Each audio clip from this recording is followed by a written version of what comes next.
Robert in the middle. Robert Littau, BSO. You twisted your ankle pretty badly there in the first half. How is that feeling? And Kevin Love was just in here, and he talked about the margin of error being so small with the Warriors, especially in Game 1 and Game 3. But how does that give you guys confidence going forward, knowing that how close you actually were to winning those games? I mean, to answer your second question first, the margin of error is very low. I mean, you can't. It's almost like, playing the Patriots. You just can't have mistakes. They're not going to beat themselves. So, when you're able to either force a miscue on them, you have to be able to capitalize, and then you have to be so in tuned and razor sharp and focused every single possession. You can't have miscommunication. You can't have laws. You can't have my faults or my bads and things like that, because they're going to make you pay. And when they make you pay, it's a 3-0 or 6-0 or 9-0 run, and it's, and it comes in bunches. So, the room for error is just, you just can't have it. And we know throughout the course of a 48-minute game, there are going to be plays where, it was a miscue there or it was a miscue there. But, for the most part, throughout 48 minutes, you just can't have a bunch of those, especially against this team. To answer your first question, yeah, I twisted it pretty good, but I'll be in the lineup on Friday. Joe here in the front. LeBron, two questions, and both are bigger picture. First, now that you've been in this series with Durant and the Warriors now twice, can you articulate just how Durant has changed the complexion of this series and rivalry? No, well, I mean, guys, you guys asked me what's the difference between the Warriors. You guys asked me this last year. What was the difference between the Warriors the previous year and this year? What was my answer? All right, there it is. Kevin Durant was my answer. He's one of the best players that I've ever played against, that this league has ever seen. His ability to handle the ball, shoot the ball, make plays at his length, at his size, at his speed. So there it is. And then the other one, I understand you guys are down 3-0, but you've been very close twice, and they almost lost in the Western Finals. And so the question is, are they at all maybe more vulnerable than you thought they were earlier in the year, mid-year, something like that? At the end of the day, if you want to compete for a championship or win a championship, you got to go through the champion. And they're the champion, and no matter, everyone gets so caught up on saying they're vulnerable or they're not playing so well, and then they go down 3-2, and then they go to somebody else's floor and win, or they win at home and send it back to somebody else's floor and win in a Game 7. That's what championship teams do. That's what championship players do. They rise to the occasion, and that's what Golden State has done the last 4 years. Tim, back right. Tim Reynolds, AP.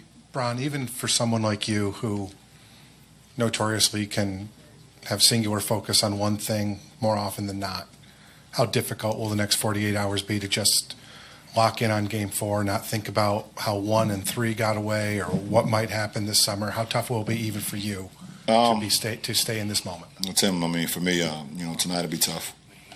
Tomorrow I'll replay some plays and some moments and things of that nature. When I wake up Friday morning, I'll be locked in on the game plan and what needs to be done to help our team win. And that's just who I am. And the rest of the night will be tough. Not sure what time I end up getting to bed. Tomorrow we come in, we watch some film, so it'll replay in my mind, throughout the day. But Friday morning when I wake up, I'll be locked in and ready for Game 4. Dave, standing on the left. Dave McMahon, ESPN. LeBron, do you just tip your hat when KD makes the same shot from the left wing he made in Game 3 last year? And how difficult is a shot? He may make it look pretty attainable, but how difficult a shot is that? No, that wasn't the same shot.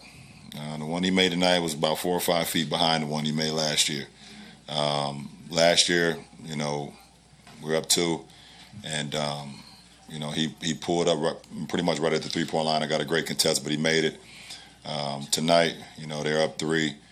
He come off a pick and roll, and he just stopped behind and poured about 4 or 5 feet behind the 3-point line. So, same wing, different location, but you definitely tip your hat. I mean, that's what he does. He's a scorer.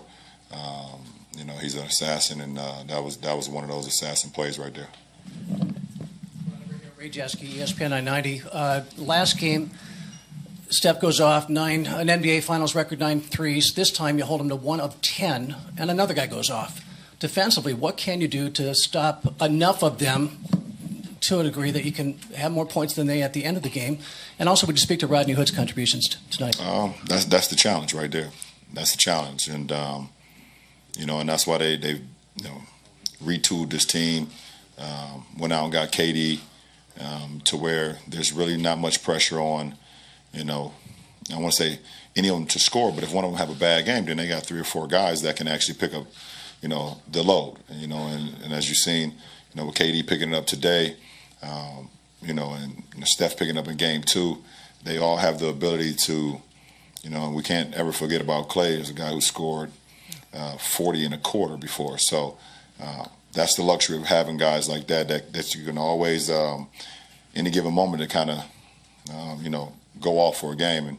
And even though we held Steph, to 1-3 tonight, the one he made was huge, huge. And so, we got to continue to, just grind and defend as we did tonight. I mean, out of their 9 threes made, KD had 6 of them. They were 9 for 36. And that's pretty dang on good. Holding that team, to that shooting from the 3-point line. But we got to do a little bit, add a little bit more and keep grinding. To your second question, I thought Rodney Hood was Rodney Hood tonight. That's his. That was Rodney Hood, man, and he was just aggressive from the beginning when he got in the game. Even though he missed his first 3, he had a wide open shot, but he just continued to push and push, and his athleticism and his length and his touch around the rim. It was I think more than just what he did for the team. I think for himself, I think that was just a huge moment for himself, and that was good to see. That was great to see, actually. Last 2, Mark, and then Chris here in the third row. LeBron, Mark Schwartz, ESPN. Knowing that you have that tremendous recall of moments in games, can you describe what was in your mind both tonight and last year when Kevin Durant launched that shot from the wing? I actually think you should be like a psychiatrist. You want to just keep trying to get in somebody's mind. That's the whole thing, Mark. What's in my mind, miss it so we can get the rebound. Did it feel like last year to you? Did you think of it at that moment? No. Chris, last question over here. LeBron, Chris Fedor, Cleveland.com.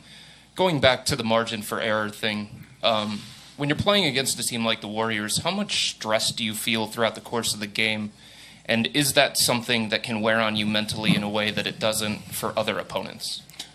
I say it again, please. The margin for error, knowing that it's small going into a game, can you talk about the level of stress that you feel throughout the course of a game knowing that, and does it wear on you mentally in a way that it wouldn't with other opponents? Well, I can take it back kind of the battles that I had with the Spurs when I was in Miami. You just knew that they wouldn't beat themselves. You just knew that, like, every possession when we was playing, San Antonio, when I was in Miami, you just knew that if you made a mistake, Manu, Tim, Tony, Pop will make you pay. And at times they did make us pay, and then you sprinkle in what Gary Neal did to us one game, what Danny Green did to us one game, then Kawhi. You could never relax. And when you have great basketball players, but also that can also think the game and be very cerebral about the game, that's what adds the level of stress, because you know that you can never, ever relax. And you should never want to relax. I mean, it's the finals, it's the playoffs. Even if it's a regular season game, you should always want to be on your toes. That's the part of competition is all about. So it adds to the level of stress. So when you have, Timmy D and Manu and Kawhi and Manu, and now you have Draymond and Clay, Steph and KD, and then you sprinkle in Iguodala and Livingston and all those guys as well, it adds a level of stress, because you know that you can never relax, and if you relax, they make you pay, and making you pay could cost you a game, so it's tough, but it's all part of the competition, which I love, and which I continue to lace them up every night. So, but hopefully I got your answer for you. Thanks. Appreciate it. Thank you, LeBron.